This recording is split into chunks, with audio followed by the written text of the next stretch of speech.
welcome to our pod. And by that, I mean on Wednesdays we read. I'm Hannah.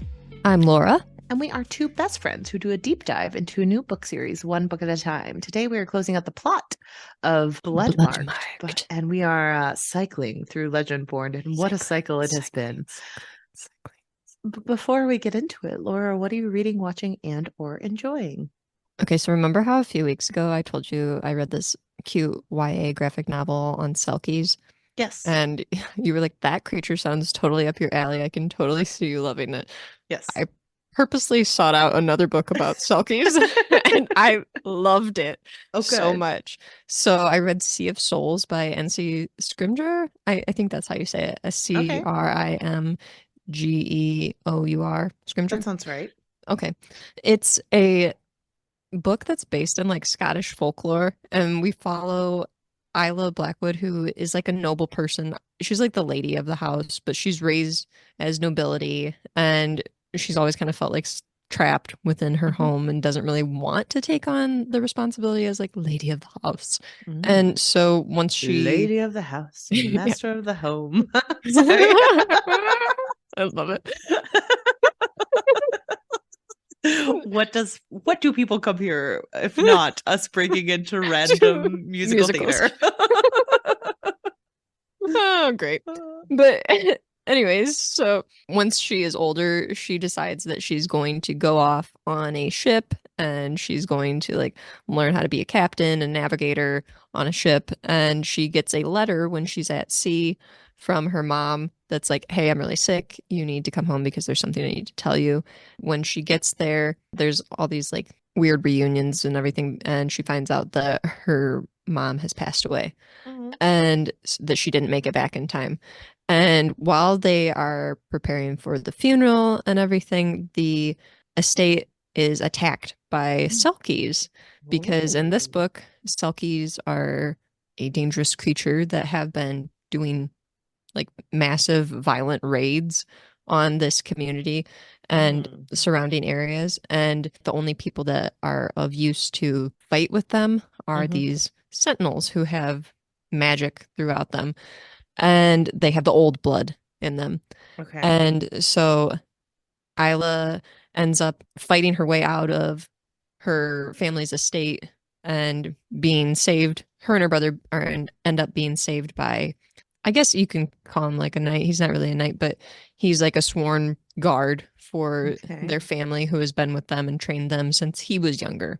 And I guess a swords master maybe. And so then the three of them go off and they're on a journey to basically save their lives. And they encounter some Selkies and things get awesome. And I just really like this book because the way that it was told was such a unique fantasy story. Like I have not read a fantasy story that even contains Selkies for one matter. Yeah.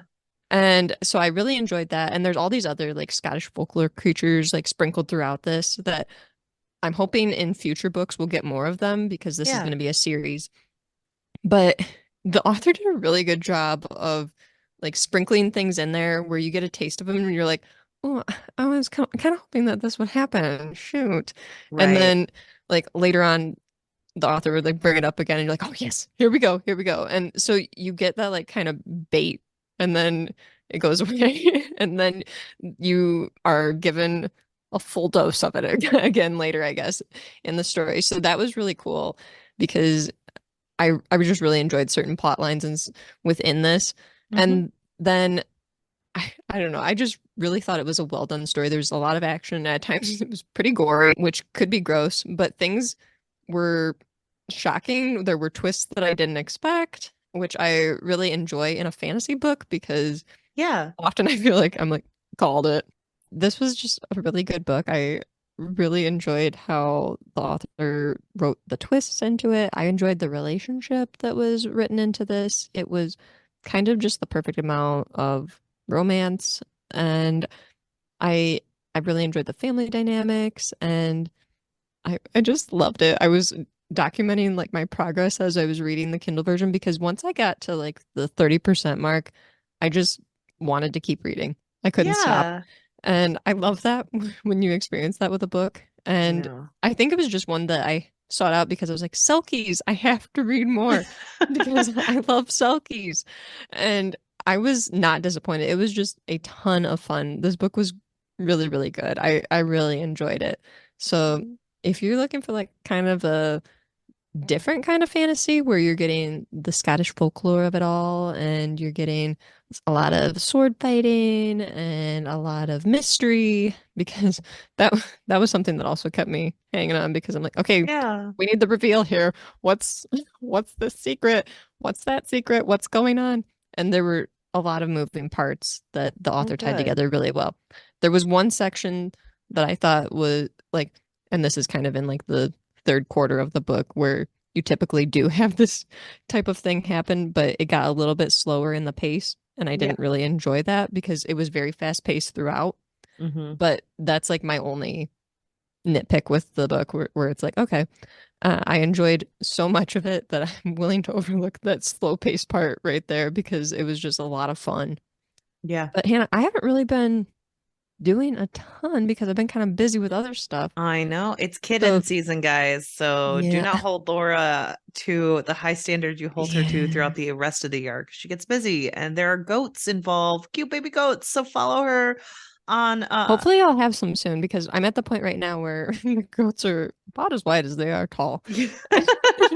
And I have like a barn cam that I'm looking at. I'm like, okay, they're laying down and they are like perfectly round. Oh my gosh. But it gives me a lot of anxiety right now because I always worry that there's going to be some kind of issue and that I'm not going to make it back to him in time and No. everything, or the vet's not going to make it in time if needed. So things Everyone go keep well their within the fingers next crossed and send good couple vibes. weeks because any And time now we could have a lot of baby goats. I know. And check out Good Books, Great Goats because she does update Yes. you on baby goats I on will there. put So baby goat everyone, pictures on there. please go follow that so that we can So see that'll be all the something to baby look forward goats. to that I will be I enjoying. But know. right Yeah. now, Sea of Souls has been the only thing that I've really consumed. I don't know why I haven't been in much of a TV mood lately. Just kind of been rewatching some stuff Mm-hmm. that we've talked about a million times, and it's not worth mentioning anymore because you How guys know many I love times Parks and can Rec. we? Yeah, how many times? I was gonna say, how many times could you be like, I'm watching Parks and Rec. It's amazing. And the thing is, everyone knows we love Leslie Knope. So, She's so good. yes. Hannah, Gosh, what a what great have show. you been reading and watching or enjoying? So for reading, I have still been going through the backlog of all the books I wanted to read before we did our queer romance episode, Yes. because it's still fun to do, even if we've already Yes. recorded the episode. So I listened to Cemetery Boys. Uh, That's on my TBR.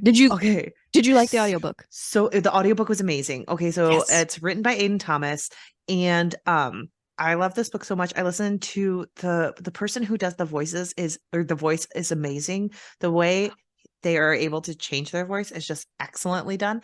And this is a book that is about a trans boy and it is written by a trans person and Hmm. it is narrated by a trans person. So Cool. it is just stunning trans representation that I love reading about.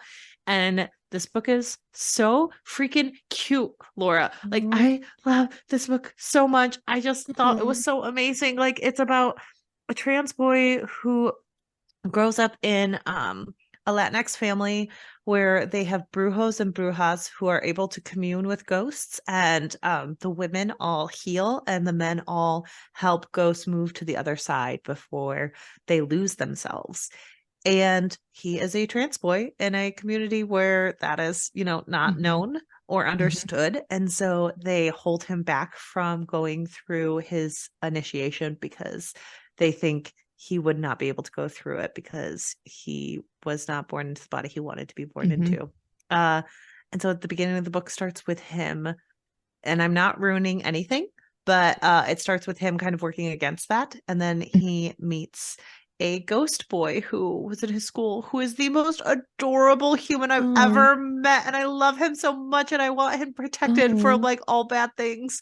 And they have to like go solve a mystery on what happened to him because he was jumped recently and he doesn't remember how he died. And It's so cute, Laura. I loved this Oh. book and it just made me so happy. Like I cried while I was listening to this book. It was Okay, so I'm good. gonna have to move this one up because it was available at the library a while ago, and I was like, oh, that might be one I'd like to listen to. And then for whatever reason, I never borrowed it, but maybe I need to You need get that to. one I need you to ASAP. listen to this book because it's adorable. It's just so Oh. nice and I love it so much. And like Yadriel and I forget the boy's name, but I love him so much. He's so Julian because they call him Jules in the book. And they're just so sweet. Like Jules is kind of from a Oh. rough and tumble crowd, but they all have hearts of gold and like he's so he's just like a puppy dog. Like he's someone who's like very scary, but then you meet him and you're like, oh my gosh, you're so squishy. I love you. Like he's just like Oh. he can't pay attention in class because he's like bouncing all around and he's like, this is so boring. Can we go outside? And it's so cute. He reminds me of like just very immature boys that I never want to hang out with, but like I love Mhm. reading about it, turns out. So I loved this book. I think everyone should go read it. I also think it's amazing to read about Latinx culture, to read about like Day Yeah. of the Dead um, things. And I thought it was also really wonderful because in the book, Yatriel's mother has passed, but brujos and brujas get to come back for the Day of the Dead. And Hmm. so I also thought it was really interesting in terms of how it looks at death and how like still Sure. having that family unit may change and it may Hmm. may be affected, but you still get to have that kind of relationship every now and then, and how there's still grief even if you don't get to see your parent, even if your parent could be brought Yeah, your back, loved one. there's Yeah. still grief there. So I thought that was also very well done. And then also Honestly, I think like all portrayals that I have seen in media of the Day of the Dead have been just beautiful, and it yes. is such a meaningful tradition that I really appreciate every time that I come across it where it's like, oh my gosh, I'm sobbing. I also am listening to, and I'm reading other books as well, but we were Hmm. reading mostly Bloodmark, so a lot of these will be Yeah, audiobooks around that the was the other time. thing that I was Uh, reading, I guess. So but I've been listening to, I haven't finished it yet. I listened to I Kiss Shara Wheeler by Casey McQuiston. Um, I really also enjoy this novel for different reasons.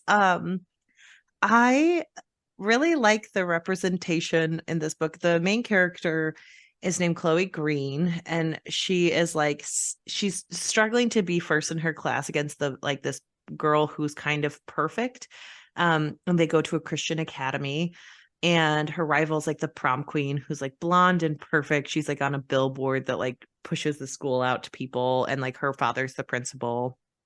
Um, and then Shara Wheeler like disappears a month before graduation after prom, after she kissed Chloe, and like Chloe becomes obsessed with trying to find out what happened to her. I really enjoyed this book because I feel like I've never felt more seen in a high school book. Like the main character felt like a me character, and I don't think I've seen that type of character in high school very often, where like she is incredibly dramatic. She's part of like the drama club, and she's incredibly intelligent, but she also like has this need to beat people in the correct way. Like she's someone who's like, I need to win, but I need to earn it. And so like yeah. she's becoming obsessed with looking for Shara because she's like, no, no, no, I'm not gonna win valedictorian by default. Like she has to come back and I have to prove that. Hmm. And she's also like incredibly volatile and a little bit too quick to emotion. And at one point, she starts crying to her parents and she's like, is there something wrong with me? Why am I too much? And like, that was something I felt all through high school, especially with the fact that I came from a Christian academy. Like, I went to Catholic school. Hmm. It was a small unit. I was third in my class and I was working really hard to win, and I didn't.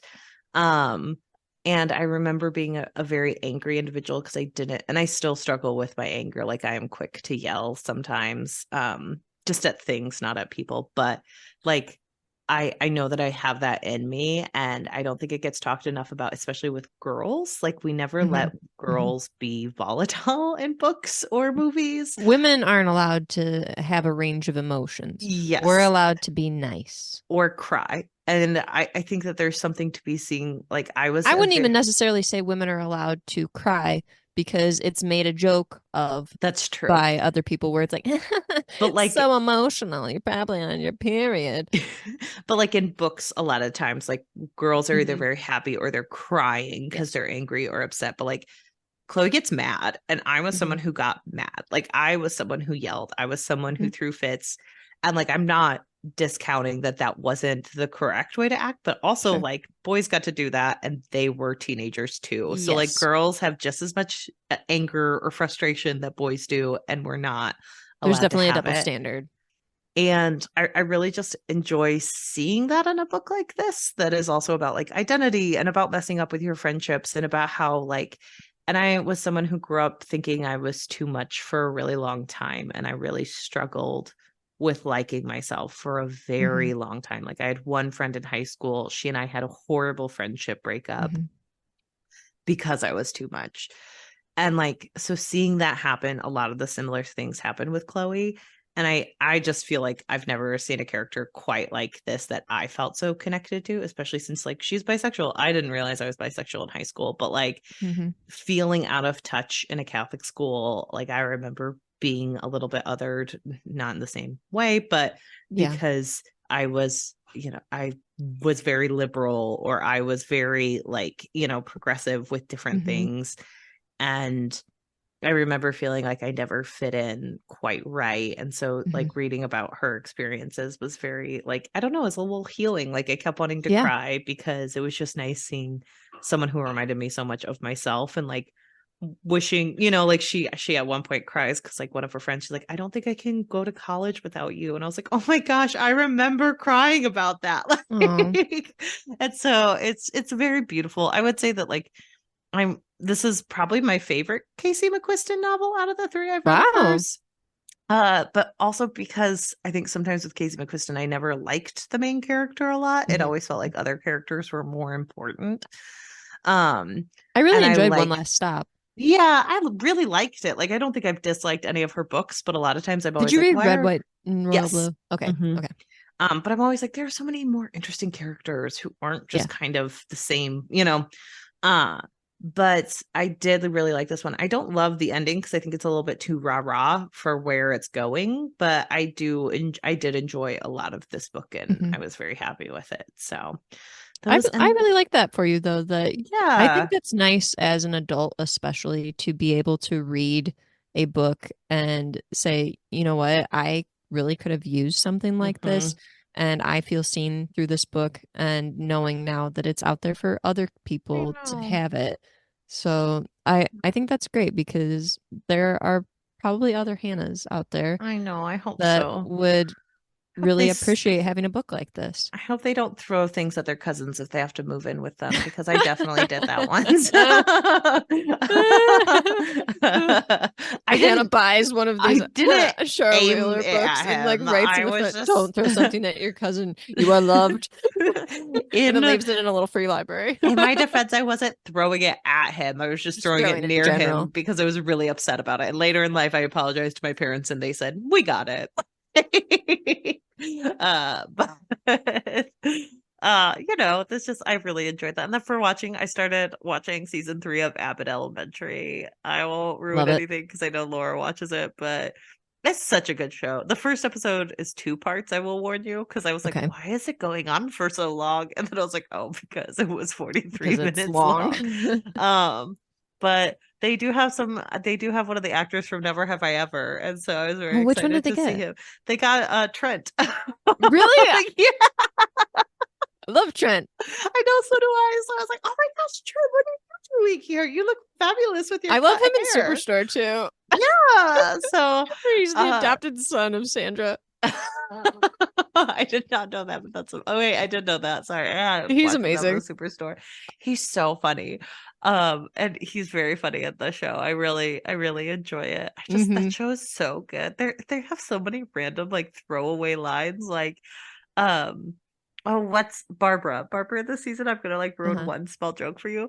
Go ahead. Ava comes in and she goes, Ava, stop trying to get me to join the Golden Bachelor. I told you Gerald is very much alive.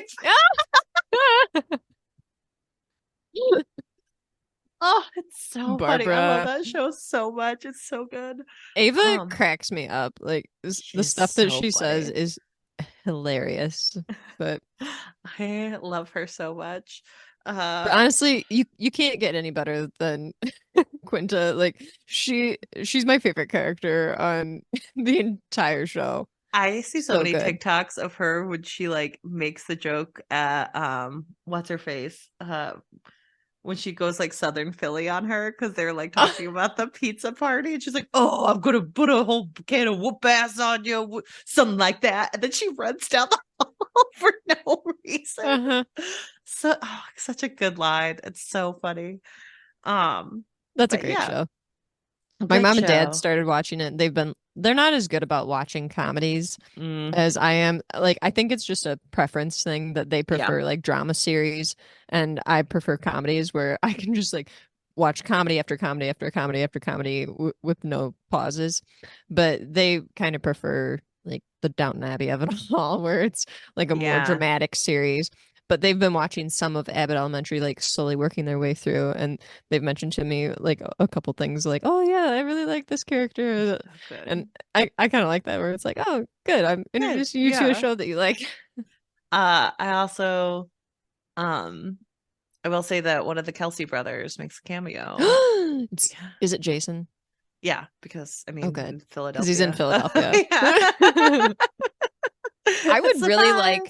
Surprise. Uh, There's a lot of like talk of Jason Kelsey retiring and everything. I mhm. would really like to see Jason Kelsey get picked up by some Yeah. comedy show. Like I know a bunch of people are assuming that he's going to become a sports broadcaster or something because he very much has the personality for that Yeah. and obviously knows a lot about football. But I would love to see him kind of take a Terry Crews route where Oh, it he just becomes yeah. like a comedy actor and gets picked up by a series and is just like the ex-football player that is now acting Hmm. because I think he has a great personality for it. Yeah. Well, and he was kind of like a side character in the moment, and the other guy they had there, I was like, man, you cannot act. I mean, I don't think Terry Crews is that wonderful of an actor No, either. I know.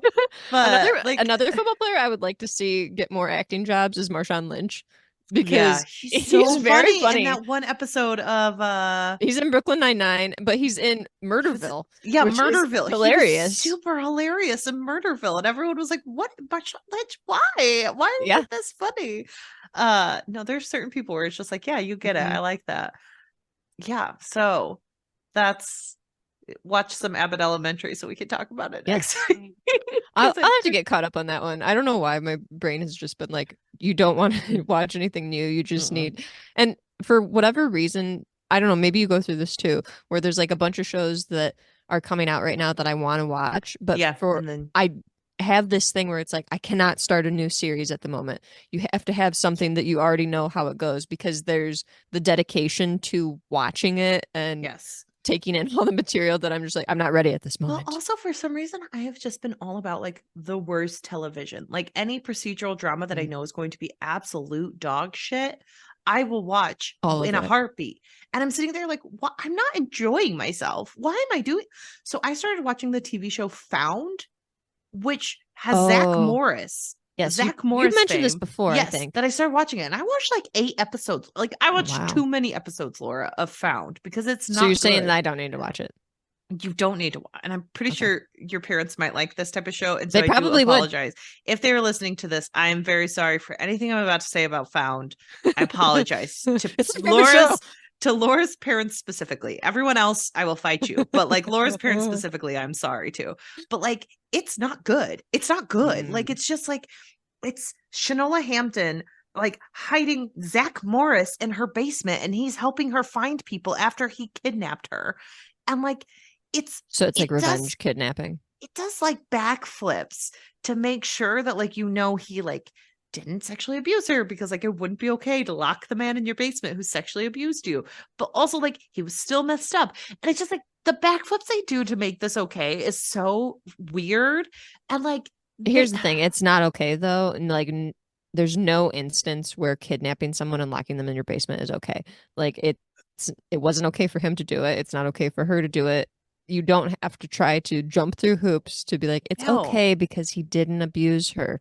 Like And I would almost venture to claim that locking someone in a basement is abuse. right? So- It's just like it's so strange. And then like you find out that like someone in her law firm was also one of the people who was abducted, and she's going through like they all have trauma, and they've all been like some level of abducted or lost their child, and it's just like so dramatic with like just the just the camera footage of whatchamacallit, like all bad procedurals where it's like, why can I see every pore on your face, but also no pores at all? Right. Like it's the very specific camera speed and cameras they're using. It's never good.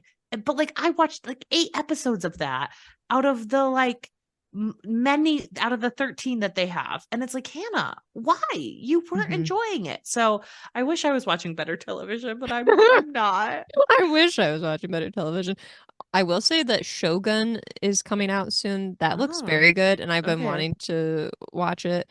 I think it comes out like the end of February, and then also like Avatar: The Last Airbender is coming out. Oh, But I'm like, yes. do I have? Will my brain be prepared? Like, am I gonna be ready? Hopefully. I know. I need to start watching better television and like get my because I really want to see like Fargo. Like I've heard so many good things Oh about yeah. Fargo, and I'm like, I want to watch Fargo. But then I also have a problem where like I started watching too many shows with my fiance that I had already watched.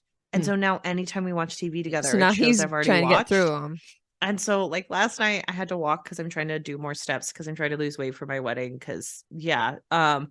And he was like, well, I was gonna turn on an episode of Newsroom, and I was like, I don't can't like watch Newsroom without me. And he was like, but like we were watching it together, and I was like, I have I seen Newsroom don't want to many watch it. times and I'm fine. Like if you want to watch it, like we watch Parks and Rec together, we watch Psych together, we watch Newsroom together, we watch so many shows together that I was like, Newsroom can fall off. I promise I'll be okay. Yeah. But like, because I do want to Especially if watch you've seen new it. shows with him. Like I don't want to just watch shows that I've watched. So maybe Shogun will be the one we watch I mean, it together. looks pretty intense. So I mean, I like intense sometimes, but all right. So let's get shall into the other we thing that we've get been into the reading and other enjoying because intenseness? we haven't been enjoying too many things.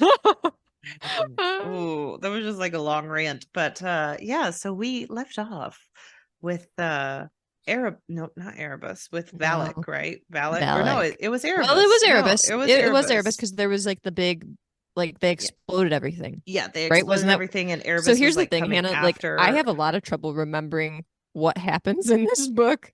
Like it is difficult for me, So and I much and apologize going so into little this because happens. I'm going to be confused because even like when we're getting right into the beginning here, I'm gonna, I don't know, not be on the right track because it takes me a minute to kind of like get back into this book and figure out like, okay, this is where we left off, and Yeah. okay, we're here now. So, okay, hopefully you have a really good recap to keep me filled in as well. No, so Erebus is like going after them in the last section. Nick ran away, Yes, da da da da. We all know. there And was a then bad thing that happened. We won't yes, get into that again. and Bree exploded Cell's wrist locks Yeah, that his only cuffs, his cuffs that only Erebus could have taken out. And supposedly. so they kind of just like keep Erebus entrapped. They like Yeah. like they use their power to like overwhelm him. And he's sitting there, he's doing one of those like, Bree, you're only safe with me, even though I will capture you immediately. And she's But here's like, the thing, it was also like creepily like suggestive, like the way that he's talking to her. Didn't it come off that way to you, where it's like, okay, you should not talk to a young woman like this. Like she's 16. They all kind of speak to her in a way that seems inappropriate to me. well, the inappropriateness is they're all speaking to her like she is a fucking slave. Like, Yes. sorry, trigger warnings for that, but like that's what they're speaking to her like, and that's a whole part of this like final section of this Hmm. novel is the way they speak to her is filled and laced with the fact that she is a Yes. black girl who they feel they should have She's power heavily over sexualized her and body and her movements. They feel like they should have power over her body and just like get to do with it what they will because she can't be trusted with it. She cannot be trusted with her own power. She cannot be trusted Mhm. with her own self. So they want to, and so they're They want to using control it her.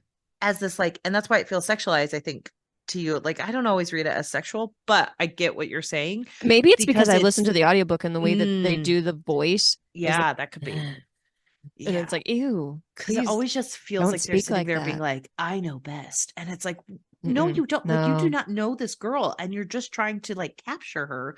And that's Yeah. not okay. Um, and so she like kind of screams at him and the flame just kind of overpowers her and Hmm. goes higher and higher.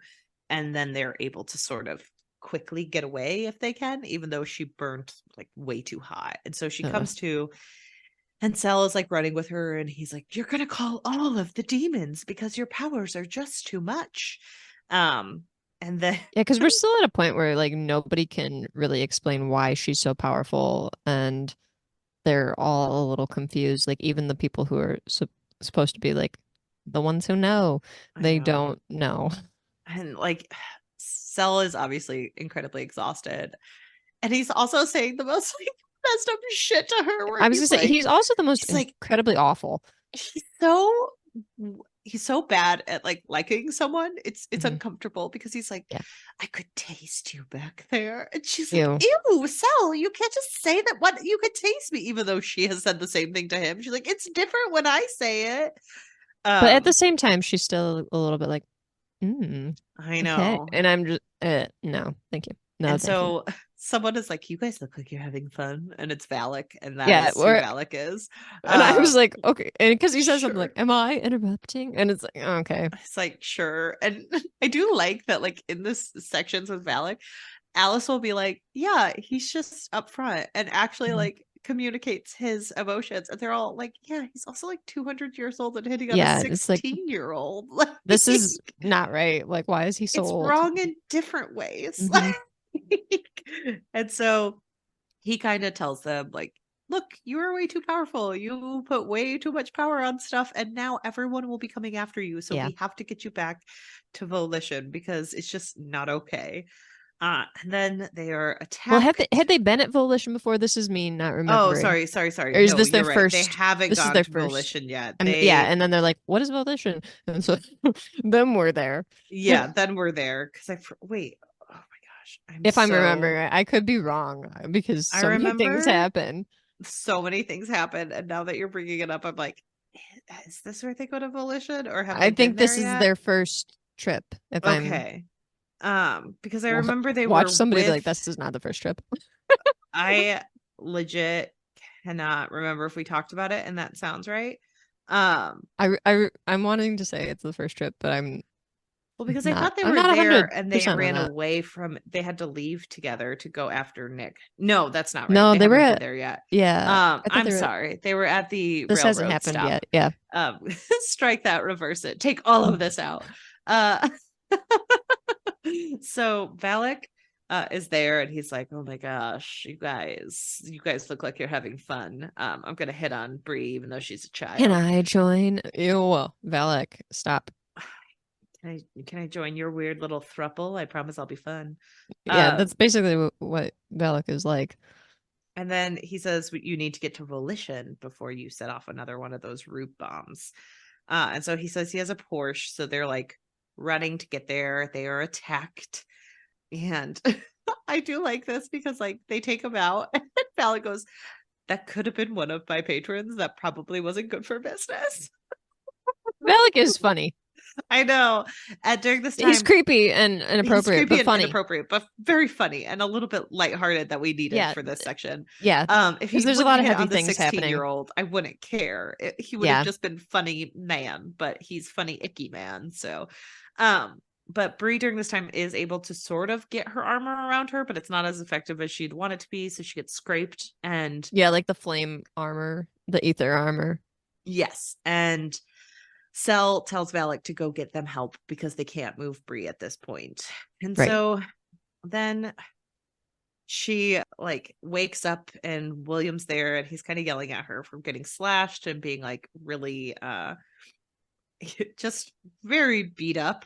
Well, And that whole slashing thing was like really scary it was because she because almost like died. yeah, like her organs were like all exposed and Yeah, everything. she could see And her Valak like comes intestine. over and is like, I'm calling an ambulance. Like she needs Oh to go to a yeah, I hospital. forgot that Cell And was like, "You Sal's like, can't do no, that." she can't go to a hospital. Like we need William.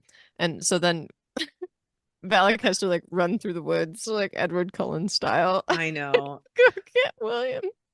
And so, well, she wakes up and William's like, "Yeah, Cell literally kept you like stitched together, Mm-hmm. and you Which both is like an almost immense died." amount of magic because that's Well, and he can't really heal Cell. So like Cell mm-hmm, had to do all of that and like exhaust himself to the point of really hurting himself mm-hmm. without anyone's help. Um and so she goes and she apologizes to Alice and Cell for putting herself in danger. And they're all like, you need to do better, Bree. Feel everyone else's worry about you at all times, even though you're trying to do your best. Like, I don't know. I don't get the criticism of her throughout a lot of this series because it seems really misplaced that people are getting mad at her and stuff. I don't know. And I this was agree. also another part where I was like, but does she need to make improvements? Is she in the wrong here? Like, what No. did she do? It's also one of those things where they're like, we care about you. You might die. And it's like, it seems like everyone has told her that the world will end if she doesn't Well, step and then up. And so she's she's constantly asking to mentioning step like, up. well, and then she's constantly mentioning like, is the only reason that, like you guys are protecting me like just out of obligation, like because you want to protect the Mm-hmm. lines? And they're like, no, but kind of. Like, okay, like Right. be real here. Like, are you protecting the Right. lines or are you protecting her because you care about her as a person? Like, just say you're not being It's straightforward enough not very helpful. And because so it's really messing with her. she goes and she talks to Valak, who is like, hey, like you need to do better pretty Yeah. much. And they kind of talk about how like you have to make a choice between killing someone and not killing someone. And she's really Hmm. afraid for Nick because she just saw him kill someone. Um, and he does say that like he gets to make life on his own terms. And so like Hmm. yes, he could be like going over towards his demon side, but he's been able to like work through that for centuries. And she's Which like, is well, kind of unprecedented because nobody has lived this long that they know of that's a right. Cambion. Well, So, and during this, they say that like he's able to do it because he makes deals between two yes. parties. And she's like, well, doesn't that make you bad? And he's like, I don't do it to people who don't consent to it. And like they will make that deal anyways. And what Mhm. I do is I make sure it's fair on both sides. So, like, Right. am I actually bad? And that's very an It's like, interesting okay, thought. points. Yeah. And so he does talk. She says, like, well, Sel has his order. And he's like, well, you can't live for an idea, Brie. Hmm. And then she goes and she talks to Sel again and how his oath of like keeping her safe is important. And Hmm. again, she's like, do you love me or do you love the fact that I'm Arthur? But I can't say love because it would make me too nervous. And he's like, And I will do anything for you. then they have these moments where, like, I get it when you're 16 and you don't say stuff out loud because it makes you nervous. Like, even though you both agree to Hmm. the fact that you probably are horny for each other, Yeah. you cannot say it out loud When he's because like, then you would I would do admit your anything for feelings. this. And she's like, What? what's this? And he's like, Nothing. this, this. And it's like, first of all, Brie, read between the lines a little bit. You know what Yeah. this is. And he It's goes your like, attraction to each do you other. think Nick would begrudge us this? And she's like, what's this? And he's like, our This. friendship. It's so stupid. And honestly, I'm at the point where I'm just like, can we just somebody just send him a text or like summon him real quick and just be like, here's the thing, Nick, Brian, you are over. Like you ran away from her after murdering someone. You cannot be together anymore. Like You left that's her. all. You left her with Hattie Mick turns into an owl, so like too long. Yeah. Hottie McOwlson. Yeah, he turns into an owl. So Hottie McOwlson.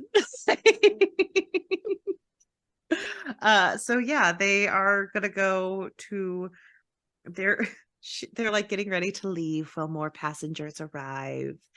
And she goes to talk to Valak again.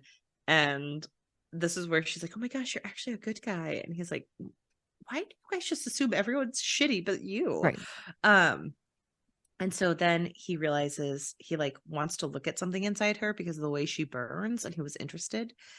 And he realizes that she is blood marked. Dun dun well, dun. it's because she has like this. It's almost like tattoo or some. Yes. Look, not a tattoo necessarily, but something that is like a marking on her that has been kind of hidden that she Yes. couldn't see. And so then they're all like, "What is It's a that?" tattoo of a handprint that's on her chest, Yeah, and because Valak Cell brings it thinks that forward. Cell And thinks that Valak did it, and he's like, "What is it?" Cal is the worst kind of toxic masculinity where he's Yes, like, I get to punch anyone who could possibly harm Bree, yes. and it doesn't make me have anger management issues, and I'm totally justified. Like And that's Nick will his feel it too.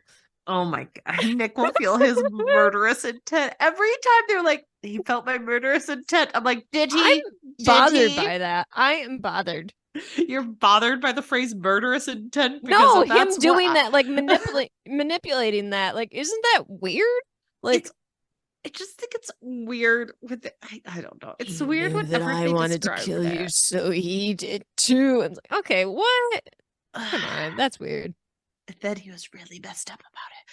But The then way we that they both use it as wanted to like a sleep with weapon, you, and weird. so we both wanted to sleep with you. Like, it's just weird. And the way Yeah. they say murderous intent is also just like, that's a very specific way to decide you're going to phrase Yes. it at all times.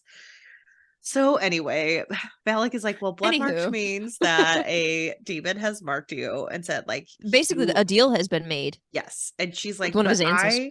she's like, I went on the memory walk when, like, they were like, well, she's like, I didn't make this deal. And they're like, well, somebody did. One of And your they're like, well, it's ancestors. been with you for a long time. And she thinks that it might be Vera, but she was like, well, I don't remember Vera doing that. And they were like, well, it could have been someone who just took an opportunity when she made a promise out loud and hitched a ride onto the deal. And she's like, great, great rules of this world. And so he's like, well, wish I could tell you more, but I can't. And they kind of talk about how this is probably why, like, Kizia, the Gorgle, wouldn't feed off Bree because she's been blood marked, so she is saved for another demon. And then And they said it's like the hunter, right? Is the big one. That's so who it is. Probably the hunter. And Sal is like screaming about how you can't trust Valak. Which so far he's proven himself to be trustworthy. He saved their lives. And then he says something along, he like tries to quote the order at Bree, and Bree's like, are you serious right now? They are trying to capture me. And he's like, just because they're evil white supremacists doesn't mean they don't have points, Bree. And it's like, well, so actually it does. It does mean they don't have points. And so then they go to Volition, which they find out is an old plantation that they purchased instead of having it be sold to white people who would turn it into a wedding venue. And because I love that was mentioned. Yes. And I love this section so much because it was really powerful. It was very powerful. So we learned that Volition was this old plantation that they built for their community to live on and appreciate their ancestors. And the ancestors give the area power that they are able to draw from, and they are freely giving it when they wish to do so. And they keep a border around the area, and they keep it protected, and it's just a beautiful place full of power. I also love that this is a power that, like, they invite Alice in to see, so it shows how so she can actually see the ether. Root can be because it's being there, she's being brought into it, so they see all around them. And because like once they go through the ward that is up, Alice is even like, oh my gosh, even I can see this. And they're going through this community and they're seeing like different people from the past and everything, and it's a really, really unique thing. I think this was probably one of my favorite parts in the whole book, honestly. I freaking loved this part. And then you find out that, like, Cell can't use ether on the property because the ancestors will not let him.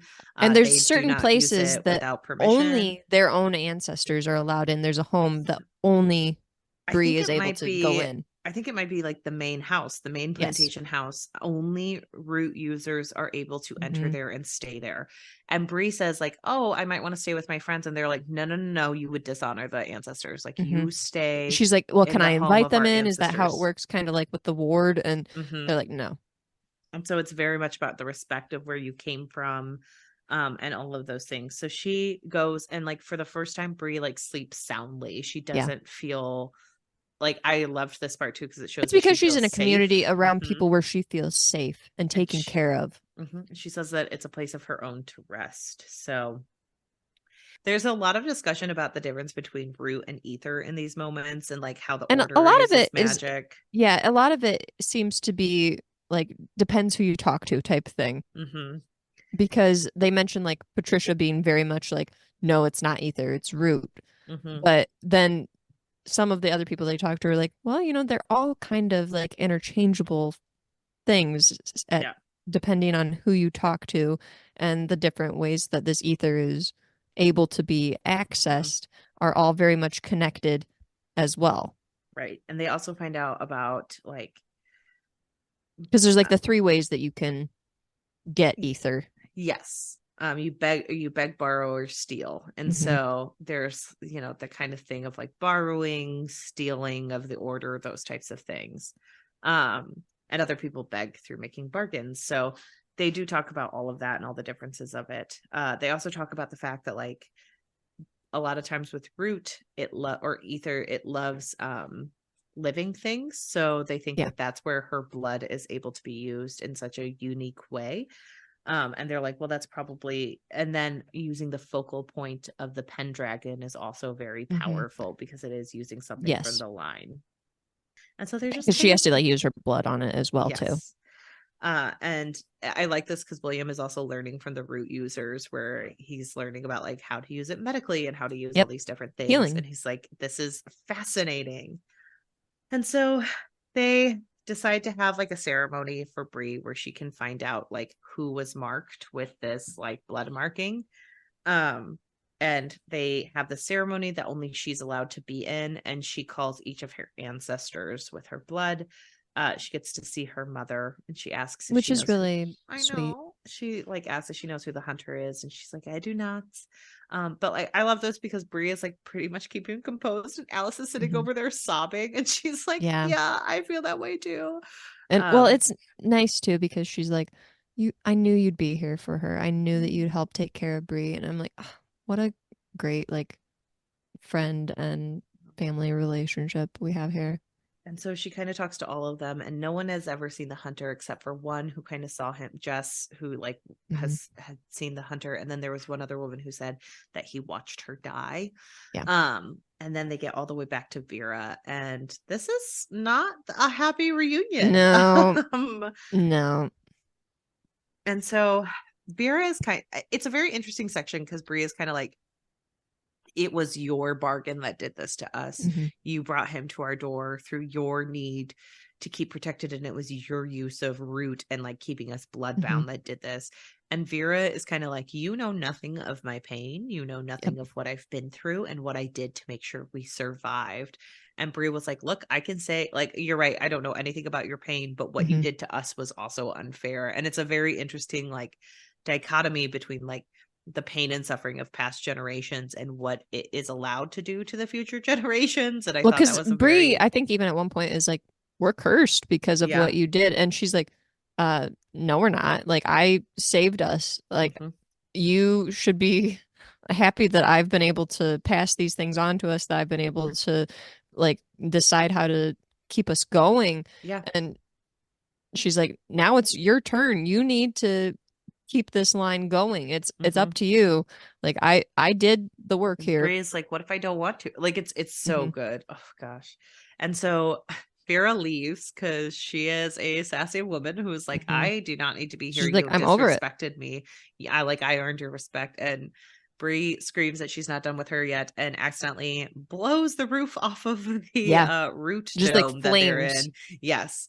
And then I feel horrible because she like obviously is emotional and just reacting, and she feels shame immediately for what she's done. And so she runs outside the dome because she feels so much shame, and Sel comes running after her, and he's like, look, it's not that big a deal. Like they're going to fix it. It's fine. You need to calm down. Like this happens, and like you have to feel safe. You have to do this. Like, and he's actually not. And she's also fearful too because she's like, okay, well, what if the hunter like finds out, because that was just like a really big use of ether, like that could be spotted. Like what if he comes for me? And so Sel in this moment, he actually is comforting, but he also tells her that she should really go be with the one who brings her comfort, which I hate those things. Who is not Alice, not the person she has the most beautiful and deep relationship with. No, her boyfriend of a week. Like, remember that guy that we love? The two of us. She's like, that we love. And she's like, I have an idea. And so she goes into a memory of Arthur. They're all having I really hate these flashbacks anymore because of what they bring. And it's, as you put in our last episode, a kissy kiss kiss. Oh, kissy kiss kiss. That was gonna be the episode title, but then I was like, maybe not. Oh, Sometimes I forget I say things and then I'll listen to them on the episode. I'm like, that was really funny. Thank you. It made me laugh so much when I was listening back to it. Kissy kiss kiss. Kiss, kiss. Oh gosh. And so there's like, it's a weird memory where they're like, I hate this because it sounds like a high school play when it happens, you know, when they're like, Arthur walks in and they're like, the Shadow King has fallen, huzzah. Yeah. Can't you imagine some like second-rate costumes and them all going, huzzah? And it's like two I really women don't because enjoy there's not enough men in the high school flashbacks production. too much. But then it immediately is like, Nick, is that you? Is this real? Am I talking to Bree this time? I'm not going to be kissing a man. I'm not gonna be kissing a man. It's not gonna be a little bit gay, and we're kind of on board for it. That's a shame. But we do meet more gays. Or Morgaine. Yeah, Morgaine. Who is like, I will take that black crown from you, brother. Yeah, because she's the sister of Arthur. Which, like, Arthur in Legend is much darker. Like, they have an incestuous relationship, and I was like, Tracy Deonn decided to not play into that. Well, we're still on the verge of incest. I know. Apparently. Oh my gosh. So, she's like, I'll take the crown for you, and they're like, actually, I don't think Merlin would like that. And she's like, fine. And she like huffs out because women be huffing. And then she's probably on her period. I just love to throw that out. I know. It's just a suggestion. It's probably what's happening. It's never not funny to hear Laura go, she's probably on her period. Anytime a woman is mildly annoyed, it's funny. So they I also thought this was such like, it's such high school kid dialogue. I get it, it's YA, so, but it's like Lancelot making a sexual joke about Morgaine, and Arthur, who did sleep with his girl or his sister in Arthurian legend, is like, don't say that about my sister. And he goes, only half sister, so I'll be half quiet. And so dad jokes are the worst. Then Bria's like, I have an idea, Nick. And she brings in Cell, and they all have a little kissy kiss kiss. No, they kissy kiss kiss. They all I thought it was going there. I mean, I saw a random TikTok who was like, guys, Legendborn is making me wish for a throuple. And I'm like, really? Because it's making me wish that everyone stays single. So I was gonna say, I'm having the opposite reaction, where the further we get into these relationships, the more I'm like, can everyone please back up a few steps? Take a few steps back. Well, and then they're all just sitting there like, Nick, why did you run away from us? And Nick was like, I had to. I have to take down the order. And it's like, what are you talking about? That was not why he disappeared. Be honest. The reason you disappeared is because you brutally killed someone and you're very upset about it. Just be honest. You're not finally like, you know what? I will solve this all on my own. I'll go off on my own and come up with a plot to end all of this, because the order is they're the ones who did it. They took our moms from us. He says that. They took our moms in one way or another. And then they Sal and Nick start acting like toddlers speaking in pig Latin to each other, and they're just speaking in like, old I Welsh. Can't understand this old Welsh, and they're like, so we know. And then they'll hear things like, she'll hear things like beautiful and or they'll hear like protect. And then she's like, oh my gosh, she's like, they are talking about me, worrying about protecting me. Everything is kind of going weird because they like disrupted Arthur's memories too long. Yeah, and they all have to go back, and they're like, well, and honestly, Arthur's probably annoyed because he's like, you guys quit. I know. Stop kissing with my like, face. I'm so sick of the kissy kiss. And they have to leave the area. And so the next couple days of Evolution are pretty quiet. And they're just which is weird, honestly, that there's a moment where there's not a bunch happening. Right. Well, it's also weird because like all of a sudden you just have moments where they're all just like sitting around being like, what if we talk over here? What if we talk over here? And it's like, well, this has never happened in this book once. So it is very confusing. How confusing. And so they're like trying to teach Bree how to use her powers. And they're trying to like talk about how they cast different things, and they're trying to like keep her moving. but she keeps having memories, and she sees like the French Quarter where she sees the hunter and all of these things. And it's just a lot of random cut scenes of her getting ready for stuff. And then they celebrate her 17th birthday. So, which going back, like her mom mentions, oh, you're gonna be 17 soon. I And know. she's like, oh, you remember my Also, birthday even when you're dead? And she's like, I would never forget moments like that. I'm like, oh, this part infuriated me. I'm sorry. So the part where it's like, hey, a few days past a collision, I've never been angry and been like, where is your father in all of this? Did you call him? Did you have a okay. conversation? This is something I wanted to bring up from What's the going last on? section when she called him from the burner phone or from that other person, that Lisia's phone that she took. Yeah. He immediately said, hey, there's my girl. How would he have that number? Oh, no, because they said that it was a burner phone that would specifically look like her number. That's not a plot How does hole. that They happen? did say that. Technology, Laura. Can someone email me how that happens? Someone someone Look, someone I explain give burner phones to a me. lot of this book very little credit. Sometimes I like this book a lot. I'm not ragging. I'm ragging on it the way we rag on all books that we enjoy but make fun of.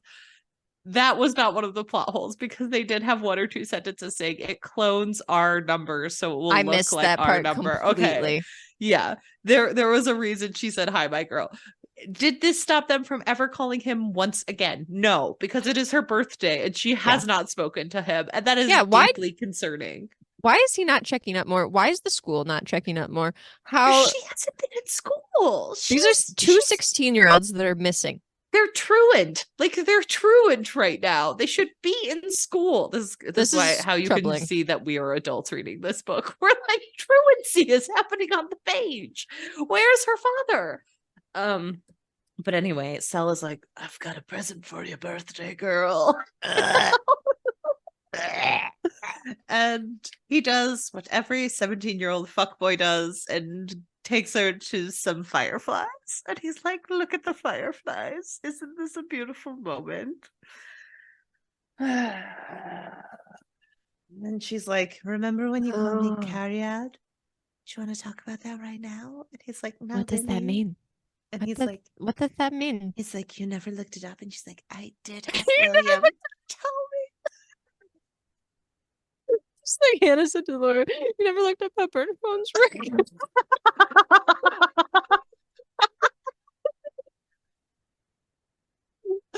Same level. One was obviously a declaration of love, and it was the burner phone one. You are correct. It's actually more romantic. It is probably more romantic. He's like, I actually did talk to William about it. Which, how did that conversation go down? Which is what weird. What does Cariad mean? Well, it means beloved, or sweetheart, my love, or darling. Also, I got so mad at Miz because she was like, Cariad means sweetheart, darling, beloved. Also, Trick it means question. It means so many things. I got so mad at this because she's like, it means beloved. And then she goes, and it also means love. And I'm like, what does beloved mean, Brie? Those are the same Those ones. are the same things. Like, I could You're in college. You know what a synonym is. Sweetheart and darling, fine. Whatever. Those could be like a little bit different. But beloved and love, those are just the same fucking thing. I don't care. They're all the same thing. And he's like, and she's like, which one did you mean? And he was like, why not? And then he pulled the little girl with the taco. He pulled the salsa commercial. Why not all of them? Oh, and so he's like, I feel like I've lied to you too much, and we've gotten into this crazy world of. And then Brie, doesn't she have a moment where she's like, I don't know if there's ever going to be a moment where I'll be able to trust him again, since he's been lying to me the entire time for so long. And I'm like, let's think about this. He also tried to murder you. Keep that in the forefront of your mind. He also tried to murder you. But then she kisses him, and then he pushes her up against the tree, Edward Cullen style, and then he's like, not like this. No. And then she's like, I'm glad you stopped me. And he's like, but I liked it. I'm an incubus. No, thank you. No, thank you. No, thank you, Hannah, Sel. listening to this is so bothersome. I can't imagine. I remember I was reading it. I was like, okay, sure. The voice that the narrator uses is like, for Sel especially, is like, and then I'm enjoying this. It's like, ew, stop. And then she's like, I'm so sorry, I didn't. And he's like, don't tell me you didn't mean it. I couldn't handle it. And then he's like, Bree, the plot is coming for us. Instead, and they have to run back to Volition. Tell me you meant it. Oh, yeah. And she goes, I meant it. And then he goes, the plot. And so then they have to run back to Volition into the dome because the Merlins are coming. Because there's trouble. And they're awful people. This section is where I became deeply uncomfortable for the rest of the novel. Like, just sat on me very heavily. Because the Merlins, it takes a turn, are threatening her. They're saying she needs to come out. Erebus is there, and he's like, so I brought like Erebus just sucks more and more and more. And he's like, you need to come out. And the only one who can protect you. That's why I get to do all these monstrous things to you. I'm not actually a monster. I'm just trying my best here. And it's like, dude, no, you're just a monster. You're just a monster. And so he brought Patricia. Oh, also, sorry, not to like dunk on Patricia right now, when like she's, you know, obviously been kidnapped and using it as ransom. But earlier in this novel, at one point, when Bree says, I already have a therapist. And I was like, don't. She fired you. Not your therapist. You are a therapist. She fired you after 3 days. So glad you remember that moment. Oh yeah, how could I forget? I already have a therapist. No, you don't. Patricia was a bad therapist. But anyway, Patricia has been kidnapped. So now we are very much Team Patricia. And poor Bree is like, I cannot have a person I love. And they're like, don't, like, she knows that you have to keep yourself protected. And she's like, no, she's not replaceable. The people I love are not replaceable. Mm-hmm. Good for her. Mm-hmm. And so she makes a bargain with Arthur to let him come out. And they can fight together. And this is where she trusts a white man, so you know it's a mistake. Yeah, it's not good. And so they cross the barrier. I do think it's interesting how she uses like we versus him versus her. Like that is a very, you know. And so Arthur goes out and he starts fighting them, and Patricia is able to get into the barrier. And then he is like fighting with everyone. He's taking them all out. And then William and Alice are trying to get Bree back into the barrier, but Arthur is being pretty indignant at that point. And then Bree is like in her mind, and all of a sudden she sees that like Arthur whips someone over his back, and it is Alice, and Alice gets thrown into a car. And so then Bree is screaming. She wants to get back to her friend, and Arthur admits that he's never letting her out. Which I hate. Like, what a terrifying thing. Yeah. And so now we see like different moments of like Arthur where he is. This is just, I hate so much of this. So Arthur is now not great. It's really hard to read. Yeah. He's now in control of Bree's body. And he for some reason thinks like all that it will take is his white man's body and this child who is a black girl. Like she's a black child. And he's like, now they'll listen to me. And he's kind of like just indignant when they don't. And like, he's like, fine, I'll listen to you guys. Cause he totally trusts in the system. Like that's the part of failing. He doesn't seem to understand that like racism is deep enough where it doesn't matter if you're a white man in a black woman's body, you're still a black person. Like, and they do not give a shit about you. And so that part is rough to read as well, but honest. But I will say this is a unique take on because we have read other fantasy books. I'm specifically thinking of The Wheel of Time, where we have this kind of like reincarnation, but the person lives on through the reincarnation. This is maybe the first example that we've had where there's been a full possession. Yes. And so the person. Yeah, it's very interesting. It's just really difficult to read. So it's horrible. Fights Sel, who's like, I'm not going to let you take her, which, you know, he shouldn't let him take her. Right. And like Sel's the only one who seems to try to like outmaneuver Arthur.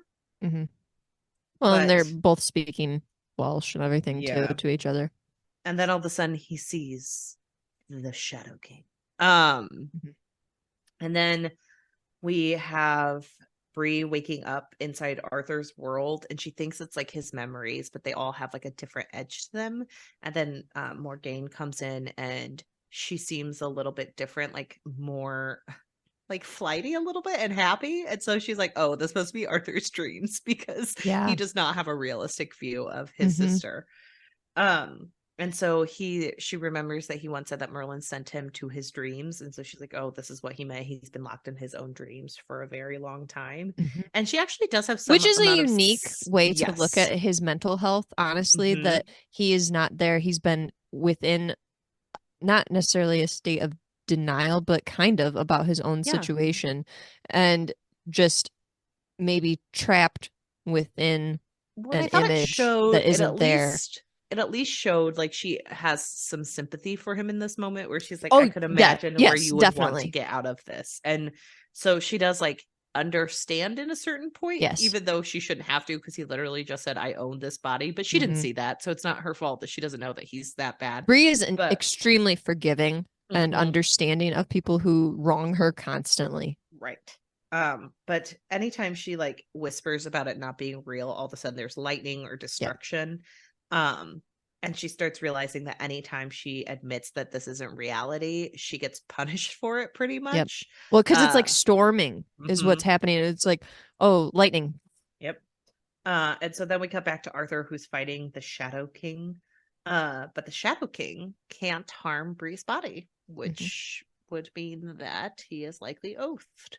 And then Arthur is super pissed because the Shadow King has blood marked the girl. And he's like, yeah, like I did. I can use her to the best of my abilities this way. So why wouldn't I have done that? And he says that he had just kind of been watching for his moment with like Arthur's line, and he didn't expect it to be Vera, but he hit at the right moment. And then so he kind of fights him, and the Shadow King disappears. And then like Erebus comes back with all the Merlins, like they kind of just come into play again. And they're just surprisingly there. They're just there. And this is, I love this section because like Kester comes up and she's like, the girl may not be herself. And it's like, are you kidding me? Like, where have you been? And he's like, Arthur's trying to control them, trying to order them around, and they're not listening. But he agrees to be locked and changed because he has to get to his Legendborn, which I'm like, Arthur, what are you doing? What are you thinking here? And it's like incredibly painful for it to happen to him. He also does try to use Bree's root at one point, and he realizes he can't tap into it, which good for him. But also during this time, obviously like, can't shackle him. And again, it is a black girl's body. And that she has no control of. And so physically or like through her soul. And so literally like black people come out, like Mariah and Lou and all these people come out, and they're like, hey, we will not let someone be shackled on our grounds. Like that's not especially here of all places. And they're like, the ancestors will not let you. And again, it's just a bunch of white people who are like, we don't really care. And so like, we don't get it. They do it, and guess what? Like everything goes to shit, and like all these cars get swallowed up, and Kestra barely gets away with Bree's body and Erebus. Well, because it like explodes. And so Arthur comes in and he like vomits. He's being taken to the group, and they see all the Legendborn, and the regents kind of are like, yeah, we've had them under watch. They're getting really questioning because again, we haven't contacted Alice's parents or Bree's parents, and they're missing from school, and no one thought this would be a problem. And so like, we need to get a handle on this. People are going to stop believing in Cell. Like everything's going to shit because the regents don't care as long as they're in power. And so they go meet at the northern chapter, and they're up at like a lodge, aren't they? And so Arthur like announces himself, and they're all just kind of treating him like he's ridiculous. And then Tor, who is terrible. Tor the Terrible. Glad she's back. Not. Starts screaming about how that's not the scion of Arthur, and like Bree's actually closer to a demon because Bree has like blue eyes, like Arthur's eyes right now. Mm-hmm. And so she's possessed by a ghost, so she can't be trusted. Mm-hmm. And then Sarah is like, you spied on them for me, her, like you spied for them. And Tor is like, you've done, and she's freaking out. And then also they've ruined Excalibur, because how dare a black girl get to wield it? So they did it in order to like keep her in control. And they're all being like incredibly demeaning. Yes. And this is when the council just kind of tells all of them that they need to get in line. And all of a sudden these voices come in with like dark cloaks on. And Kestra is like, Tor, what is all this? And we find out that the Order called in the line of Morgaine. The Morgaine. They were like, hey, the enemy of our enemy is our friend. So we called in the line of Morgaine because we didn't trust you. And Tor is like, you guys did this behind my back? And Sarah is like, yeah, I told them they couldn't trust you. So I think they broke up. I would assume so. And then Arthur meets Ava, who is from the line of Morgaine, and she hates him. And he's like, why do you hate me? I loved my sister. I'm so sorry you got undermined. And she was like, no, I don't like you. Yeah. Good for you. And then all of a sudden, like, Senecals come through, and Arthur is trying to fight and trying to reclaim his work. And the regents run away, because of course they do. And so this is very funny. Well, because all of these moves are cowardly. Yeah. Like, all of the things that they do are very cowardly. It's all about staying in power, and they don't care about anything outside of that. And so we cut back to Bree in the dream world, and she's like watching Arthur kind of talk to Morgaine, and she sees the way he has like some ideals that he doesn't seem to understand.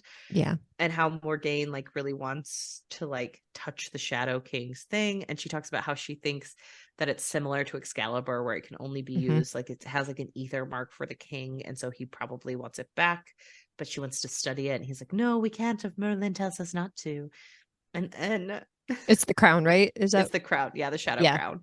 And so then Bree touches it, and it makes her visible to Morgaine and Arthur. And I love this because they start screaming about how so she's his shadow demon. And she just yells at them that they're not real, so that the storm comes in, which leads to some of the funniest moments in this book, where she's just screaming at fake memories, you're not real, and running away. It tickled me. Well, it takes away the control that they have. Yes. And gives her a little more power. And so she starts fighting. She like runs away from Merlin, who's about ready to attack her. She's worried she's going to die. And she ends up like turning herself into a dragon to like fight them off. And she sees Lancelot and Merlin down below, because of course she does. And they start yelling at her about how she needs to come down and it's them, but she doesn't believe them. And so Merlin is like, it's going to be too much. I don't blame her. It would be difficult to trust anyone in any of these moments now. I know. And so then they're like, Merlin is like, I can't take it all, but I will for her. And he drains her, and she realizes that it's Nick and Sel, and they came to rescue her. And she's like, oh no, Sel, he's hurt himself. And she's like, I blame myself. And Dick's like, please don't. It's a long story, but we need to get you out of here right now. She realizes the only way to get Arthur out of her is to reject the precepts of the life she's been living to this point. So she rejects her title as the Arthur, or the Scion of Arthur. Scion of Arthur. And everything begins to shudder. And she's like, I will not rise to dispel the shadows. I will not do this. And so she wakes up in her own body. And Nick says that she's okay, but Sel is lying there unconscious, and he's alive, but he's also not okay. Excalibur is broken. She knows that they need help, and she's worried about Alice. And so, and then it kind of cuts to a jump forward of a couple, hours. And we find out that Alice is in a coma. Her parents are on Yeah. their way. She's injured pretty badly. I know. And so they're all very apologetic of this. She finds out that they did align themselves with Morgaine, the Morgaines who quickly left when she rejected her title. They're kind of like, fine, whatever. We don't care about you as much anymore. And she like starts telling Alice about everything that went on and how like Cell woke up and he's kind of in prison right now to keep himself safe. And the because they don't really reconsidered. know how he's going to be at the moment. And she feels pretty numb. And so the next day she goes to the keep with Excalibur, and she like hears all the whispering she's been doing, and she summons Vera to talk to her, and she says that she is no longer going to be anyone's puppet pretty much, and she is going to renounce everything that she once was, and she removes herself from the power of Vera and removes the root. And Vera is kind of like, what are you doing? How, and she's like, well, I am who I need to be, and I will use my powers to make sure that this doesn't keep happening, and I will fight against this. And so she feels herself like kind of burning, and she has like one last decision to make. Which is, it's a unique way to think of it, as like the way that it's written as burning the roots, because it's like the killing of a plant. And I really enjoyed that imagery. And like, and it's untethering herself. It's very interesting on the themes. I can't wait to talk about them next week. But she waits and she says, "Oh, you're here. You're the hunter." And he goes, "How do you know it was me?" And it is Erebus. Dun, dun, dun, which like, of course, shocker of the century. And he's like, "How did you know?" And she's like, "Well, my ancestors said you always came when the root was called, and you came to me when I was burning my brightest." And he's like, "Okay." And so she's like, "Well, I have a bargain for you. Because you can't harm me, but I will go with you and help you get your crown back if you teach me how to use my own powers to fight this and make sure it stops from happening." And he's like, "I'm just going to wait until you're at your most powerful and then kill you." And she's like, "Yeah, but I have a chance if I try to align myself and try to learn." But she also adds that he must take Cell to his mother. And he's like, she couldn't fix him. And she goes, "But with him, he has a chance." And so he does bring Cell up to her to see her, and he is pretty much gone. He wants to feed on her fear and her feelings. And so he takes him away quickly. And he's like, yeah, like even his mom isn't going to be able to do anything about this. Nick is there and he's running towards her, and she disappears with Erebus, thus ending book 2, with book 3 not to come out until next year. I know.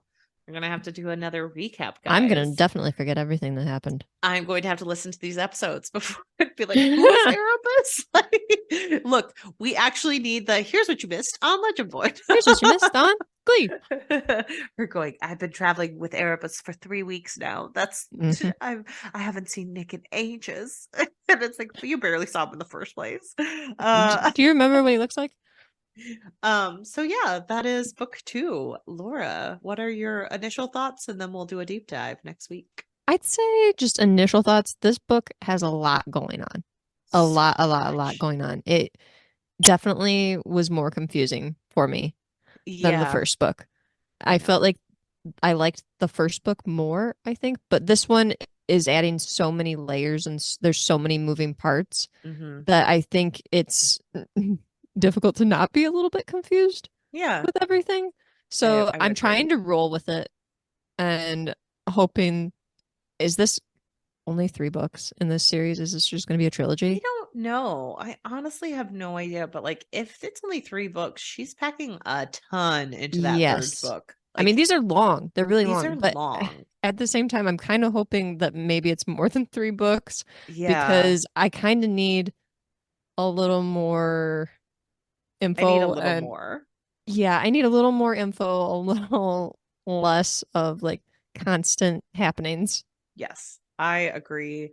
I will say though that there's a lot of like, I agree with you that there are a lot of really powerful things that happen in this and that will make for a lot of interesting theme discussions. Yes. And when we were in the volition section and towards the end, I think this was definitely the more interesting part of the book, even if it was Yes. difficult to read. Yes, I agree. And I think it has like I don't think Tracy Deonn pulls back from it. No, I like think so she many of these really things, I goes was like, perfect. I Glad was you said that. deeply uncomfortable with the final Yes. section, which Yes. happens in lots of things for me. So like I'm glad that she doesn't pull away from that or she packs a punch. Well, because Um I don't know if you mentioned it, but this last, like, so there are 4 parts to this. And mhm. in the 4th part, it's entirely Arthur's point of view. I mean not entirely in the whole fourth Well, part. mostly It has because dream he has sequences of control of, Bree. Yeah. yes, there are the dream sequences, Yes. but it's mostly his control of Yes. her body. So the Very point of much. view shifts from Bree to Arthur. Yes. And I that was a unique thing as well. Because I can't remember what the 4th part is even called. It's like something about a king, honestly, is what I think it was. yes. It's called Only a King. Only a king, yeah, Yeah. because and that's poetic. But yeah, Hmm. the I'd say that like once we get to Volition through the end was definitely a more interesting section Yeah. of the book, but difficult to read, really well written, and I'm excited to talk about it more next week. What Me do you too. think so far? I'm really excited to talk more about it. I feel like this book had moments where I was so excited, and it also had moments where you're just like hitting your head against the wall. Yeah, the But I, relationship stuff, toss out the window. I don't want I, to hear it. I like that you and I get to like laugh and enjoy this book a lot because like Mhm. I really enjoy reading it. I think they're really good. It has so much packed into like Yes. 580 pages, but like good on Tracy Deonn for doing this. I think it's a Hmm. great like young adult series. Like I think it's really well done, and I could see where like I hope young kids are eating this book up I because hope so too, because I think this is a book that, or this is a series really yeah. that lots of kids should be reading. Mm-hmm. It's interesting. There's good characters, Yep. like and there's so many things that are thought provoking and discussion worthy within this Mm-hmm. book to just make kids think, especially about the situations that other people are in and to put Yeah, themselves in the perspective of another person. I really hope I that lots agree. of kids are reading it. All right. Well, join us next week to do characters and themes of Yes. Bloodmarked because I can't wait Bloodmarked. to talk about Valak and his creepiness. Oh No. my gosh, Valak. Get out of here. Give Bree an actually interesting love interest who isn't a million years old. Uh Or Nick or Sel. Like somebody else besides those 3. someone please. But yes, but join us next week. And in the meantime, make sure you are all picking up the winner of Indie Mission, Yes. Brian S. Glosmeyer's Beyond Before or the Shattered Gates of Before the Heaven. Shattered Gates of Heaven. Thank you so much. Before the Shattered Gates of Heaven. Cannot wait to pick it up. Laura has read it Yay. and very much I'll liked do it. a reread. And we will be hosting a giveaway, I think probably either right now or incredibly soon afterwards. Okay. So a signed copy of the book will Ooh. be given away. So make sure you guys are all keeping an eye out for that because we have the characters and themes, and then we have our series finale, and then we're in Indie Mission. Oh wait, no, then we Indeed. have a bonus episode, We do and have a then we bonus are in Indie episode Mission. with Um, the wonderful Adrienne M. Gibson of exactly. SFF Addicts. We're talking about Mushroom Blues. Whoop whoop. You know where you can see all of these amazing things we're doing? Right over on ourpod.com, where we What keep a up with wonderful our segue, reading Hannah. You're getting schedule. so good at Um, this. I try my best because we do have our entire sections up there ready for you to look at. So if Yes. you have some questions about what we're doing and when we're doing them, head on over to ourpod.com. We have some great blog posts there as well. You can also follow us on all the social platforms at OWWRpod or join our Discord. Laura's always Discord. looking for more people to chit Yes, chat I would with love to us. just chit chat with stuff. Like, I just know. go there, talk about anything. Like, I am often bored and I need to just not be on Instagram watching a bunch of Same. art videos like I've been watching.